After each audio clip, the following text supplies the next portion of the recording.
Fe enw Aelod Roberts, dwi'n aelod y Cynulliad dros rhanbarth Gogledd Cymru a ran y Democratiaid Rhyddfrydol. A mae'r rhanbarth yn mynd o Gaergybi yn Ynys Môn draw i'r ffin efo Lloegr, heblaw am Meirion a Dwyfor ei hun. Mae'n swyddfa fi yn Johnstown, ger Wrecsam, a mae modd i chi gysylltu efo fi ar y ffôn, ar y rhyngrwyd, neu wrth gwrs wrth ddod draw i'r swyddfa. Dwi wedi bod yn ymwneud â wleidyddiaeth ers rhyw 20 mlynedd, wedi bod yn cynrychioli ardal Rhos ar gyngor Wrecsam, ac am rhyw 7 mlynedd roeddwn ni'n arweinydd cyngor Wrecsam. Ers i mi ddod lawr i'r cynulliad, dwi'n ymwneud â holl faterion y gogledd wrth gwrs, ond dwi'n lefarydd ar ran y blaid ar addysg a materion plant ynghyd â'r iaith Gymraeg.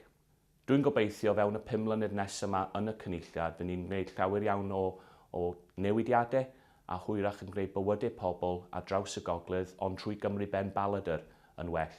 Wrth gwrs fy mhrif ddiddordeb fydd efo addysg a phlant. Os oes gennych chi unrhyw gwynion neu unrhyw ffordd ych chi'n meddwl gallai i wneud gwahaniaeth ar eich rhan yn y gogledd, cysylltwch â mi os gwelwch yn dda.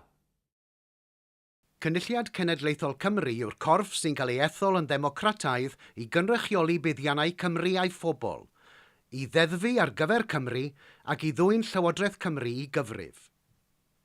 I gael rhagor o wybodaeth ac i ganfod pwy sydd yn eich cynrychioli, ewch i cynulliadcymru.org neu gallwch chi'n dilyn ar Facebook a Twitter.